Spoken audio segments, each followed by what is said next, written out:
Salut à tous, on se retrouve pour une vidéo débrief concernant la victoire du Barça 1-0 face à Villarreal à l'extérieur. Alors commençons dès maintenant avec la compo. Il n'y a pas forcément eu de surprise. On a vu surtout Kessie à la place de Busquets qui est donc blessé et puis Rafinha encore une fois titulaire. Maintenant, ce qu'il faut prendre en compte, c'est que le Barça a fait un match assez fou. Parce que dès le début, dès les toutes premières minutes de jeu, donc pour être plus précis, dès la troisième minute, il y a eu une action, un face-à-face de Lewandowski par rapport au fait que Pedri a fait une passe magnifique. Donc Lewandowski en face-à-face, il le rate. Ça me dérange un petit peu parce que pour moi, il doit faire mieux. Après, quand on regarde bien l'action, il est un petit peu excentré côté droit. Son angle de tir n'est pas forcément top. Mais l'idée est de se dire que le Barça commence déjà assez fort. Ensuite, on voit qu'il y a pas mal d'actions qui se créent, on voit un beau jeu, beaucoup de mouvements, mais un manque de justesse technique. Je pense qu'il manquait surtout la dernière passe pendant les 10-20 premières minutes de jeu côté Barça, parce que mis à part ça, il y avait beaucoup de très bonnes situations dangereuses, et on voyait que le Barça n'avait pas forcément besoin d'avoir la possession pour être dangereux, parce qu'il y avait un jeu très vertical et très direct qui a été mis en place à la récupération du ballon, et c'était très plaisant à voir jouer. Dès la 18e minute de jeu, le premier but tombe et l'action est somptueuse. On voit au départ Koundé qui fait une récupération très haute dans les 30-40 derniers mètres. Ensuite, Frenkie de Jong fait la passe à Rafinha. Et c'est là que la magie opère. Parce que Rafinha, lui, fait une passe magnifique entre les lignes pour Pedri, qui va faire un 1-2 avec Lewandowski somptueux dans un tout petit espace. Et puis il va marquer le but. Vraiment, l'action est très très belle. Et ce qui est plaisant à voir, c'est que Koundé récupère très très haut le ballon et directement on voit un jeu très vertical, très porté vers l'avant et on voit une conclusion. Et il faut pas oublier que ça fait partie des préceptes de jeu du Barça. On parle beaucoup de jeu de position, etc. Mais le fait de pouvoir avoir un pressing efficace et d'être dangereux très rapidement après avoir récupéré le ballon, c'est aussi extrêmement important. Ensuite, après ce but, il y en a vu encore une fois donc le Barça maîtrisé avec vraiment une supériorité technique comparée à Villarreal. Pas mal de situations dangereuses. On a vu vraiment un Pedri qui a sorti une masterclass. Pour moi, aujourd'hui, c'est le boss du Barça, c'est le meilleur joueur de cette équipe et c'est lui qui représente le mieux le club. Enfin, quand on le voit, il respire le football. C'est exceptionnel ce qu'il propose sur un terrain en ce moment, avec un rôle très haut sur le terrain. On le voit souvent à côté de Lewandowski et combine beaucoup avec lui. Mais en fait, il fait tout. Il est à la base, il est à la finition, il est partout sur le terrain, il récupère des ballons. Avec ballon, c'est fou ce qu'il peut proposer techniquement. Il arrive facilement à dribbler, à éliminer des joueurs, à trouver l'homme libre. Vraiment, sa palette technique, elle est monstrueuse et j'arrive pas à me dire que ce gars-là a seulement 20 ans. On a l'impression qu'il a plus de 30 ans, qu'il a déjà tout connu dans sa carrière, tellement il est mature dans son jeu et tellement il propose énormément à ses coéquipiers.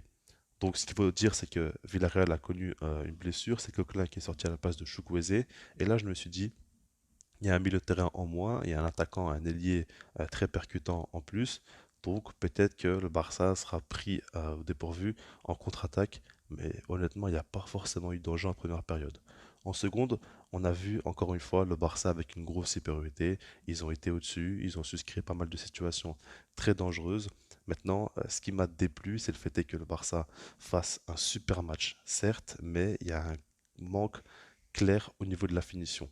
Je ne comprends pas comment c'est possible que le Barça fasse un si beau match, propose du si beau football, mais qu'on reste sur un score de seulement 1-0.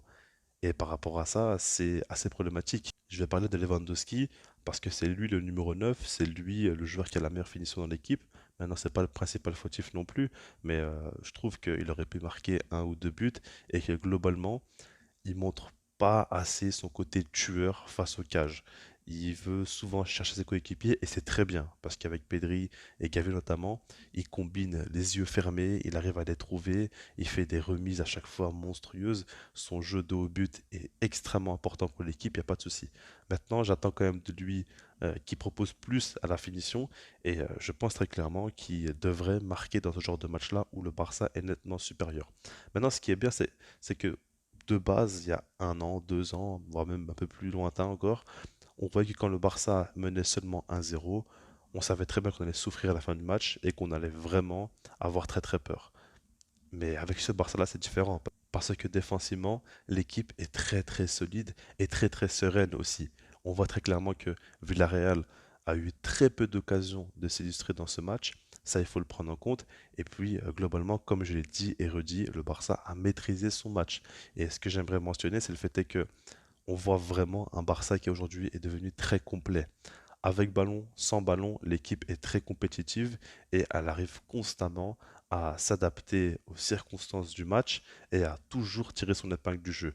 Par exemple, le pressing, c'est une des choses qui a le plus évolué dans cette équipe-là.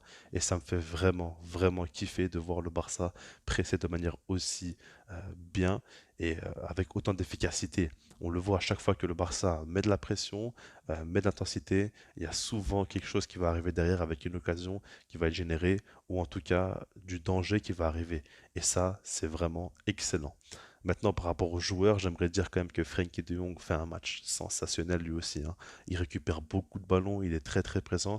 Il est dans le rôle de Busquets, mais il a un apport différent évidemment.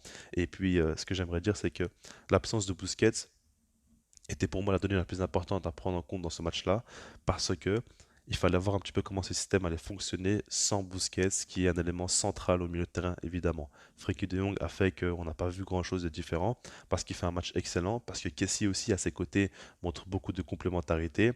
C'est différent de ce qu'on voyait avec Busquets, il y a quand même un peu moins de maîtrise, disons, mais on voit un jeu plus vertical, plus direct. Et puis par rapport à Kessie, il faut prendre en compte le fait est que grâce à lui, Baldé peut beaucoup plus se projeter et défensivement les compensations sont faites de manière excellente. Et puis quand il a le ballon, souvent il joue en très peu de touches de balle, il contrôle, il fait la passe vers l'avant, il joue simple, on le sent à l'aise, en confiance, ça fait plaisir. Pedri est l'homme du match pour moi de très loin. Araujo derrière, mais quel mur! En fait, le truc avec lui, c'est qu'il enchaîne masterclass sur masterclass et ça ne choque plus personne. Pour ceux qui regardent tous les matchs du Barça, vous le savez très bien, ce gars-là est impassable. C'est un défenseur extraordinaire qui est vraiment impressionnant et qui enchaîne les grosses prestations. Donc voilà, j'ai hâte de voir le prochain match face à United. Je ferai une vidéo avant match, mais je laisse là-dessus. Puis moi, je vous dis peace.